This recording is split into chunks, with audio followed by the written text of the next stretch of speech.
मरल तो रहबे कैले ललता हत्यारा तो हमें मरले रहने मरले पे मारल जात है। गरीबन के इंसाफ ना मिले और ना मिली ये देखत रहे भैया। पूरे भारत से हाथ जरूरत है इंसाफ अगर मिल जाए तो क्या जाए हम ये धरती पे अपने बच्चन बदे की जियत रही। फिर उसके बाद माता पिता बूढ़े हो जाएंगे तो हम ज़्यादा कोर्ट कचहरी का चक्कर तो नहीं काट पाएंगे ना, क्योंकि हमारे ऊपर बहुत सारी जिम्मेदारियां हैं। और रही बात इस मामले को इतना लंबा खींचने की, तो मुझे 100% विश्वास है कि इनके मन में कहीं ना कहीं ये सवाल तो ज़रूर है कि ये इस मामले को ठंडे बस्ते में डालना चाहते हैं। हमार चिराग बुझाई गया हमार दुनिया बुझाई गया तो ओकरे आगे का है ये हो मेरे आगे दूठे बेटी है।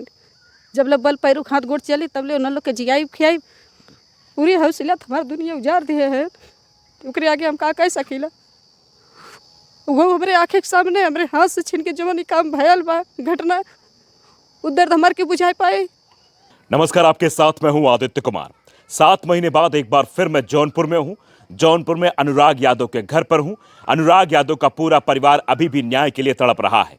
वो न्याय मांग रहा है लेकिन उसे न्याय नहीं मिल रहा है। वो बहनें जिनको अपने कैरियर पर फोकस करना चाहिए वो जा रही हैं कलेक्ट्री में, जा रही हैं वहां पर जाकर न्याय की भीख मांग रही हैं। वकील वकालत ये सब हो रहा है।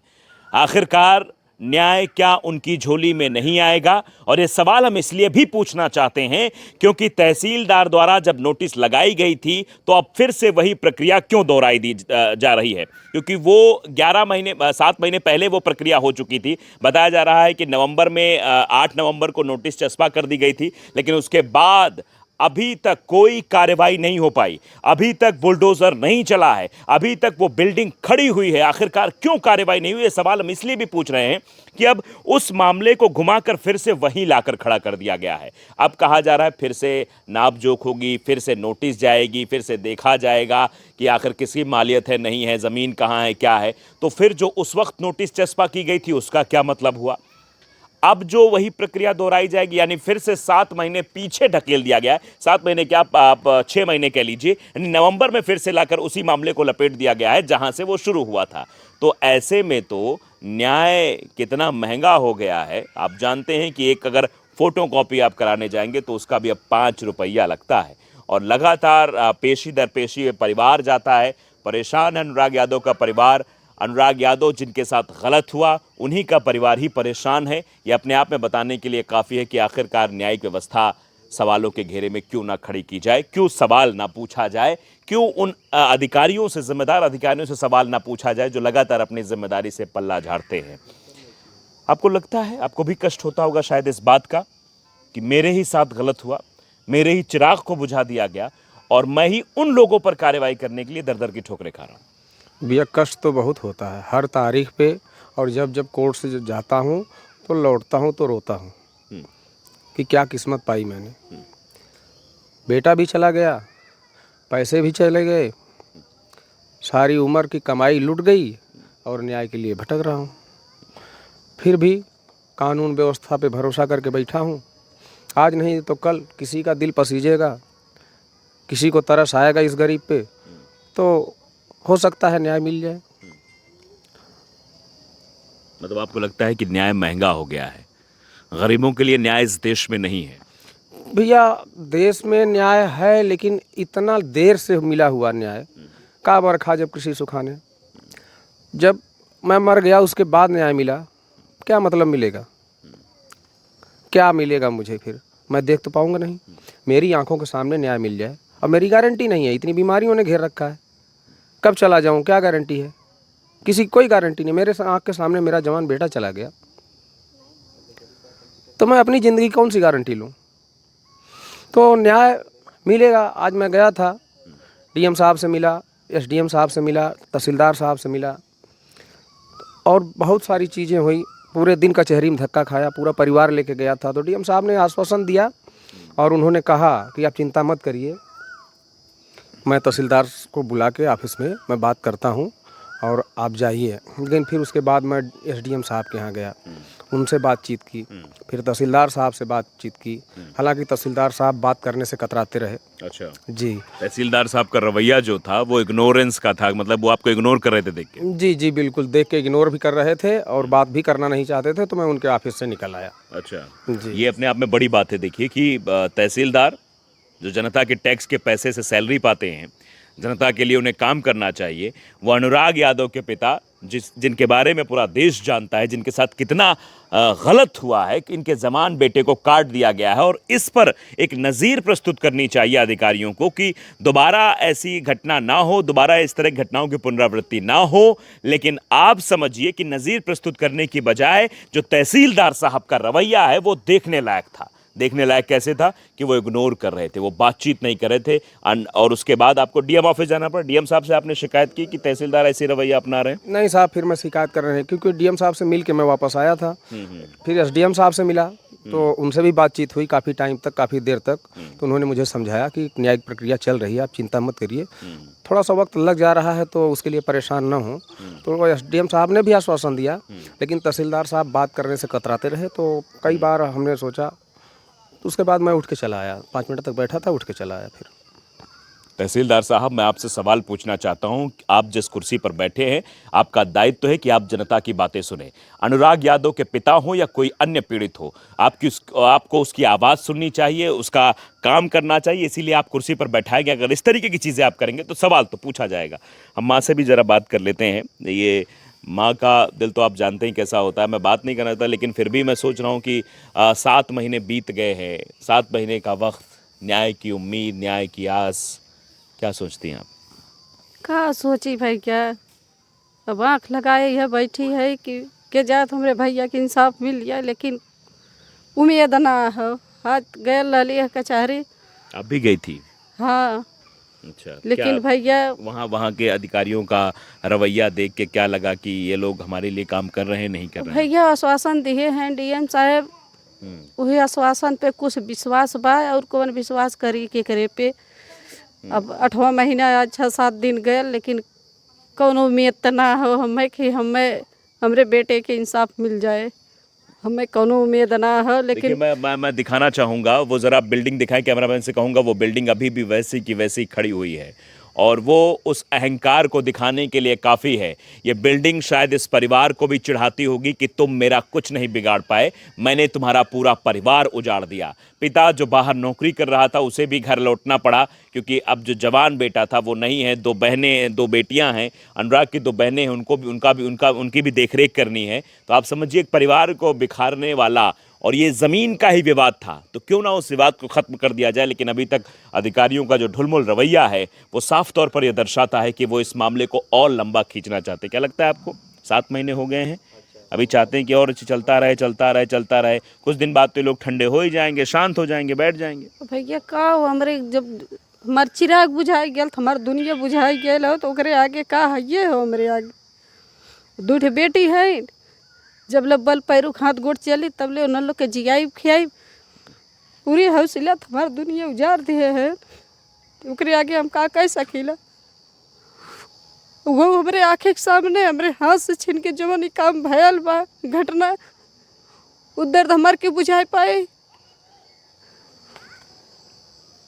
इंसाफ क्यों देत बा, ये दर्द क्यों समझत बा, ये दर्द क्यों न समझे। गरीब मरल रहा थे तब भी मारल जाने। आज हुए ऊपर हमारे गुजरत बा कि हम मरल रहली, हमें इंसान मारे हैं। भगवान ना मरले हैं, लेकिन मरले पे मारल जाते ही है। दोहरी मार, ये आप कह सकते हैं। माँ के आंसू आप देख सकते हैं, दोहरी मार। एक तो बेटा चला जाता है, मरल तो रहबे कैले, ललता हत्यारा हमें मरले रहने, मरले पे मारल जात है। गरीबन के इंसाफ ना मिले और ना मिली, ये देखत रहे भैया।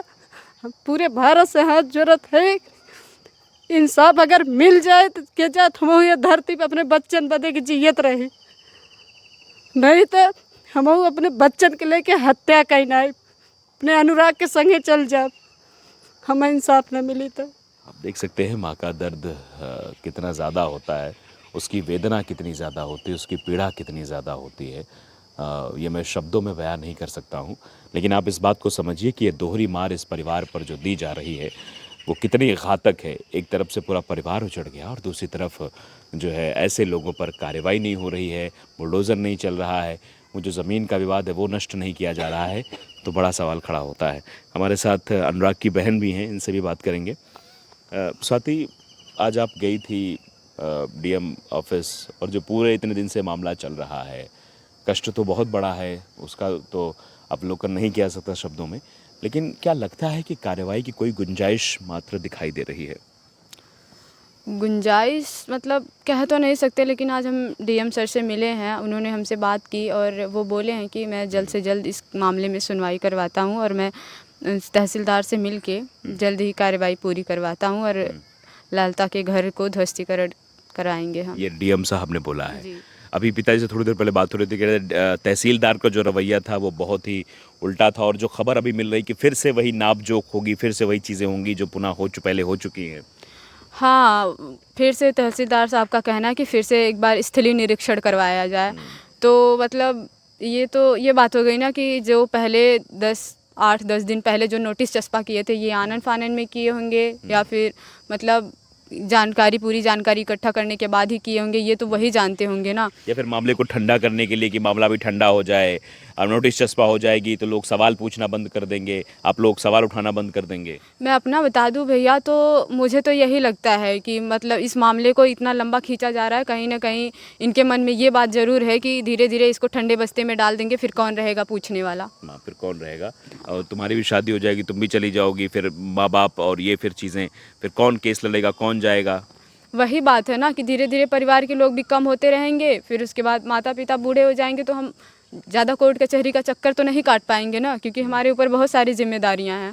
और रही बात इस मामले को इतना लंबा खींचने की, तो मुझे 100% विश्वास है कि इनके मन में कहीं ना कहीं ये सवाल तो ज़रूर है कि ये इस मामले को ठंडे बस्ते में डालना चाहते हैं। फिर धीरे धीरे जो अधिकारी या जो भी लोग हैं, डीएम सर, एसडीएम, बाकी लोग, ये सब हट जाएंगे। फिर ना वो लोग रहेंगे जो पुराने लोग थे, जो इस घटना से वाकिफ़ थे, फिर नए लोग आएंगे तो क्या मतलब है भाई कि हम अपना देखेंगे कि चले पुराने गड़े हुए मुर्दे को उखाड़े। बिल्कुल सही बात है, ट्रांसफ़र हो जाता है अधिकारियों का, चले जाते हैं। अच्छा ये बताओ, मैं सवाल आपसे इसलिए पूछता हूँ स्वाति, आप पढ़े लिखी हैं, ये बताइए अगर आपके पास पैसा होता तो क्या न्याय मिलने में इतनी देरी होती? पैसा भैया, पैसा अमीर होते आप, शायद हम अमीर होते तो हमारे साथ ऐसी घटनाएं ही नहीं होती। अगर हम अमीर होते तो ऐसी घटनाएं ही नहीं होती हमारे साथ। और रही बात पैसे की, तो वाकई पैसा बहुत बोलता है, हमने वो देख लिया।